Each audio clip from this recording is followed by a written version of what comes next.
Assalamualaikum warahmatullahi wabarakatuh.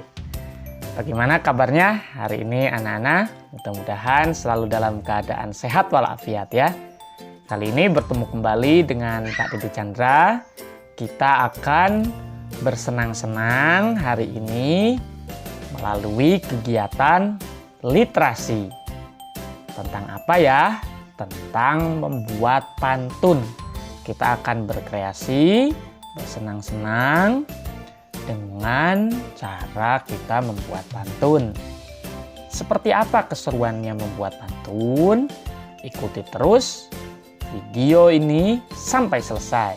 Jangan lupa like dan subscribe-nya juga ya.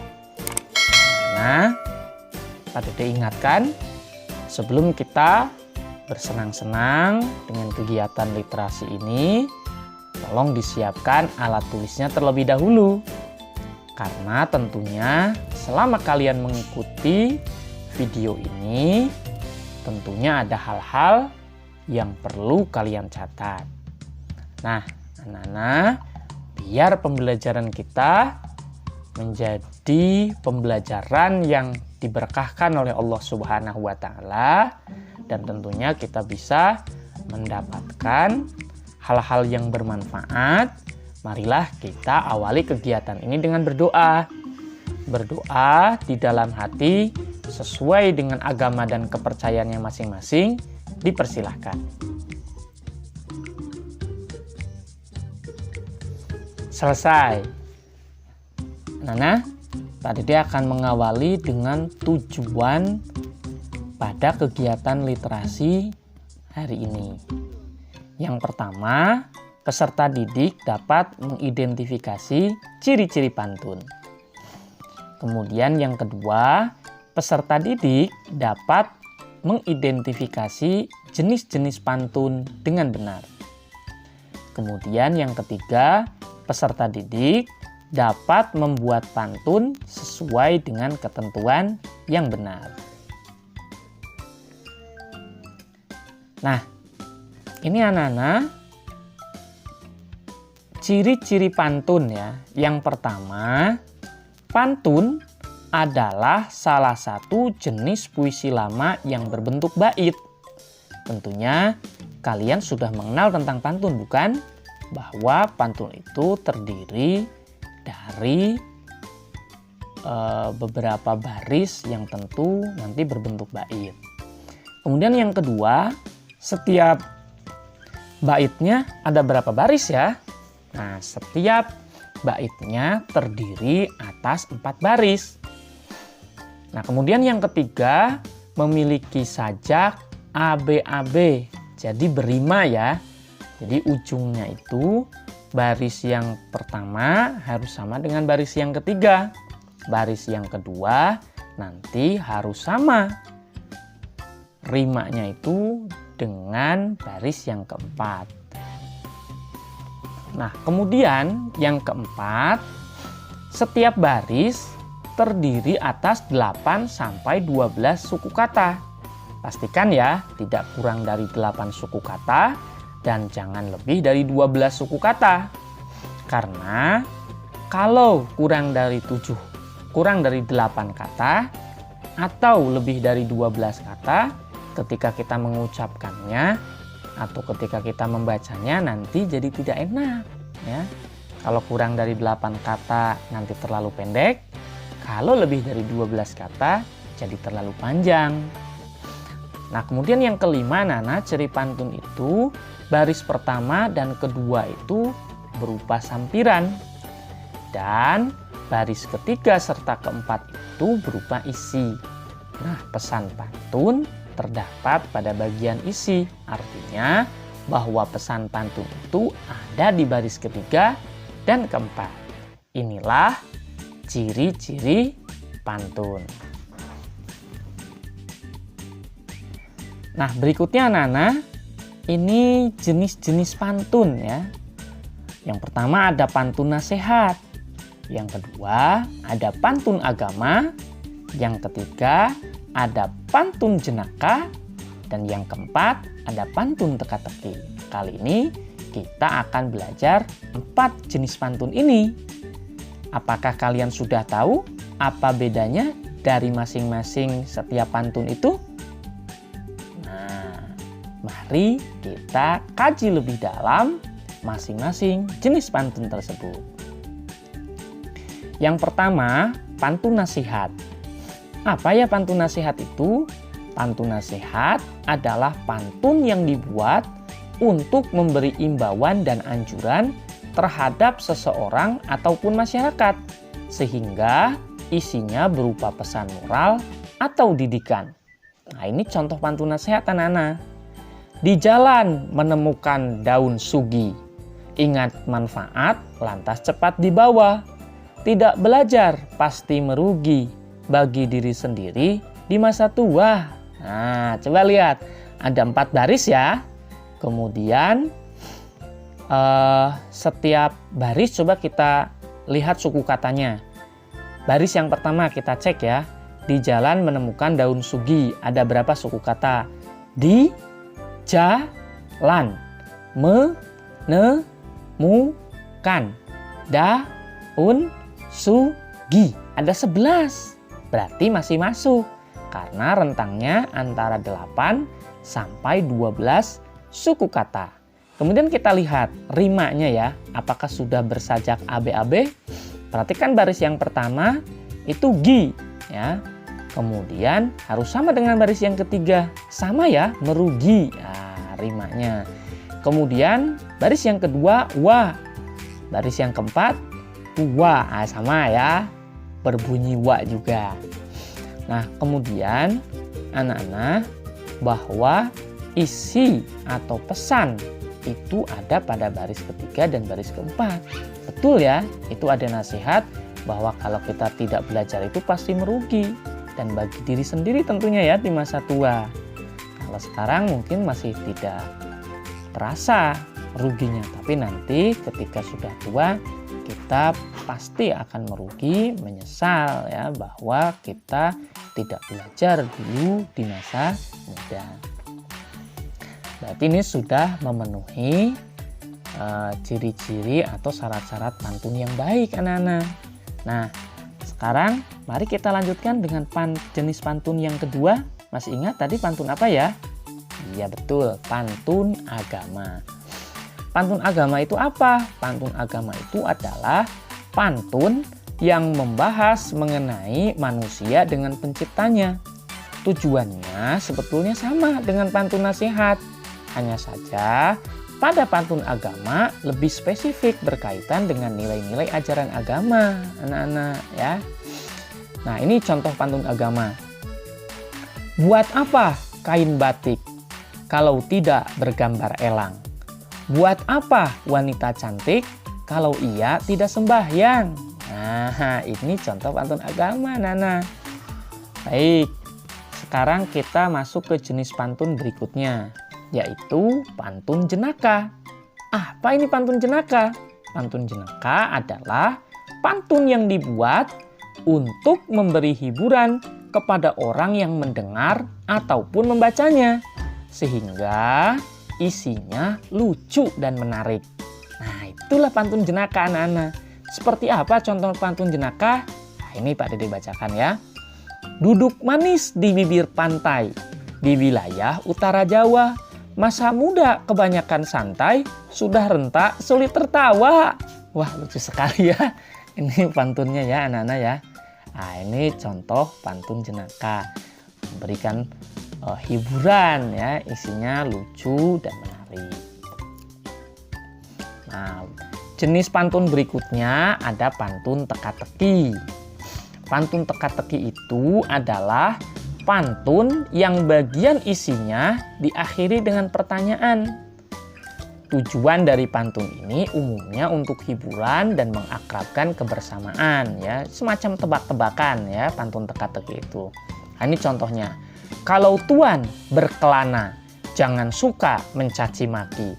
Kalau tuan bijaksana, hewan apa tanduk di kaki? Jawabannya hewan apa coba?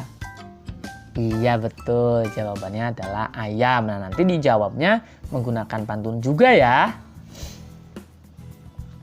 Nah, sekarang anak-anak Pak Dede ingin mengajak kalian bagaimana langkah-langkah membuat pantun. Yang pertama, kita harus memahami ciri-ciri pantun. Tadi kita sudah membahas ya ciri-ciri pantun. Kemudian yang kedua, menentukan jenis pantun. Kita juga sudah belajar tadi jenis-jenis pantun. Ada pantun nasihat, ada pantun agama, ada pantun jenaka, dan tadi ada pantun teka-teki. Nah, selanjutnya yang ketiga, kita harus menentukan pesan yang ingin disampaikan. Nah, kita tentukan pesannya dulu. Kemudian yang keempat, merumuskan kata-kata untuk bagian isi. Lalu yang terakhir, merumuskan kata-kata untuk bagian sampiran. Kita langsung saja ya ke proses bagaimana langkah-langkah membuat pantun. Yang pertama, kita tentukan jenis pantunnya. Misalkan Pak Dede kali ini akan membuat jenis pantun nasihat. Nah, kita kemudian tentukan pesannya dulu ya. Pesan yang akan disampaikan dalam pantun. Berarti nanti akan kita tulis di baris ketiga dan keempat ya. Pesannya, kalau ingin pandai, kita harus rajin belajar. Ini pesan yang ingin Pak Dede sampaikan dalam pantun nasihat. Berikutnya, mari kita tentukan baris isinya dulu. Berarti baris ketiga dan baris keempat. Kita mulai dari situ dulu anak-anak ya. Yaitu dengan cara merumuskan kata-kata dengan suku kata 8 sampai 12 suku kata, tentunya mengacu pada pesan ya. Yaitu kalau ingin pandai kita harus rajin belajar. Nah, Pak Dede sudah merumuskan kata-katanya. Contohnya adalah sebagai berikut. Jika kita ingin pandai, maka harus rajin belajar. Nah, ini kan sesuai dengan isi pesannya ya. Kalau ingin pandai, kita harus rajin belajar. Nah, Pak Dede merumuskan baris ketiganya, jika kita ingin pandai, maka harus rajin belajar. Nah, kita cek suku katanya. Jika kita ingin pandai itu jika kita ingin pandai. Ada 8 suku kata anak-anak. Berarti masih sesuai dengan ciri-ciri atau syarat pantun, yaitu sekurang-kurangnya 8 suku kata. Kemudian baris yang keempat, maka harus rajin, maka harus rajin belajar. Ada 9 suku kata anak-anak, berarti masih boleh. Karena rentangnya 8 sampai 12, artinya boleh 8, 9, 10, 11, dan 12 suku kata. Tapi tidak boleh kurang dari 8 suku kata, dan tidak boleh lebih dari 12 suku kata. Dan ini sudah mengacu pada pesan yang tadi Pak Dede sudah tentukan. Jadi kalian nanti mencari atau merumuskan kata-kata agar memenuhi 2 hal. 1, mengandung pesannya. Yang kedua, perhatikan suku katanya. Ya. Nah, berikutnya anak-anak, kita tentukan baris sampiran. Ya, baris sampiran ini berarti baris pertama dan baris kedua ya. Nah, bagaimana kita membuat baris sampiran? Kita rumuskan kata-kata ya dengan suku kata 8 sampai 12 suku kata, dan juga perhatikan agar memiliki sajak ABAB. Coba perhatikan baris ketiga itu kan dai ya. Pak Dede sudah berikan warna biru di garis bawahi. Kemudian baris yang keempat itu jar. Nah, berarti kita cari kata-kata untuk baris pertama yang belakangnya dai, kemudian untuk baris yang keduanya berarti harus berakhiran jar ya, biar sajaknya ABAB. Kira-kira apa ya? Dai, tanah landai ya, bisa. Betul nggak? Coba ya, Pak Dede akan tunjukkan. Nah, berjalan-jalan di tanah landai bersama teman di waktu fajar. Nah, ini sudah ABAB ya. Pak, apakah di baris sampiran ini boleh bebas kata-katanya? Boleh ya, karena tidak mengandung isi, tidak mengandung pesan.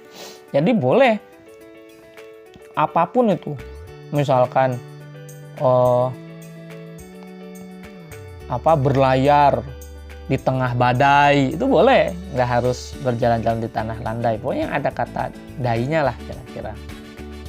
Terus apakah harus selalu di waktu fajar? Enggak. Boleh misalkan berjajar-jajar menggunakan yang akhiran rimanya itu jar gitu, biar sama ya, perhatikan.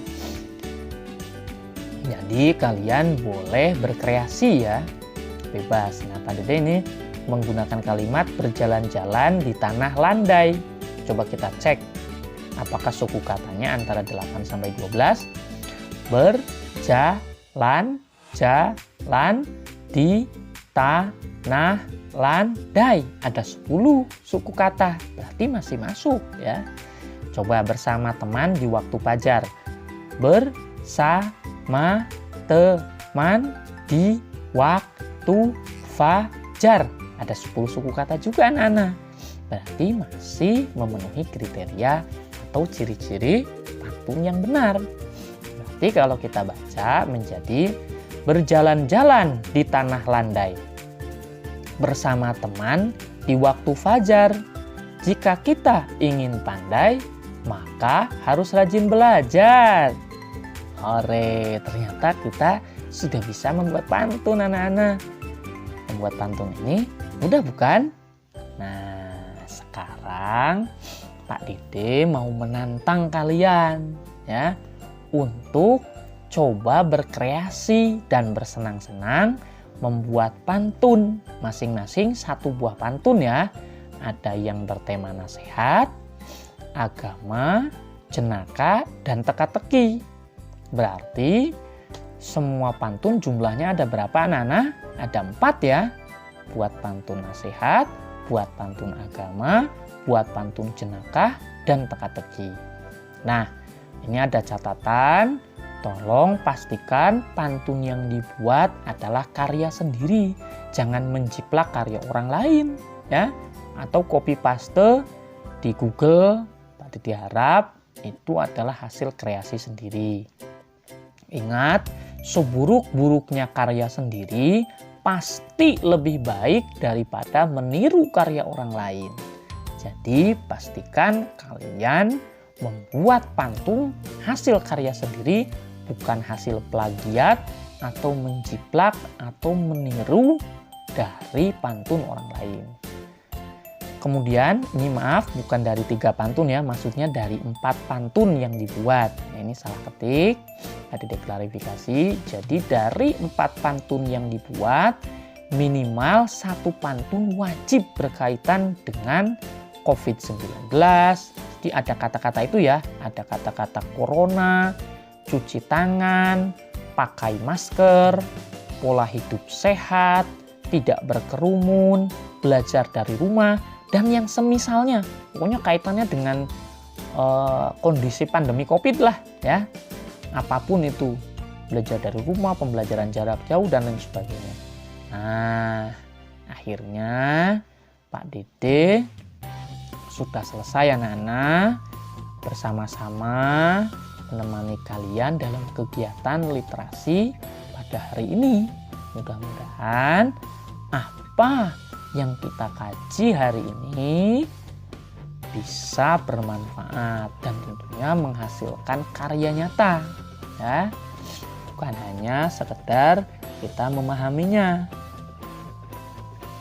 Dede mengucapkan banyak terima kasih karena kita sudah bersama-sama bersenang-senang dalam kegiatan literasi, yaitu membuat pantun. Pak Dede mohon maaf apabila ada kesalahan, dan tentunya sebelum kita menutup kegiatan literasi pada hari ini, mari kita berdoa di dalam hati sesuai dengan agama dan kepercayaannya masing-masing. Berdoa di dalam hati dipersilahkan. Selesai. Akhirnya Pak Dede pamit undur diri. Selamat berjumpa kembali di video-video berikutnya. Pak Dede sekali lagi mengucapkan terima kasih atas kebersamaan pada hari ini. Assalamualaikum warahmatullahi wabarakatuh.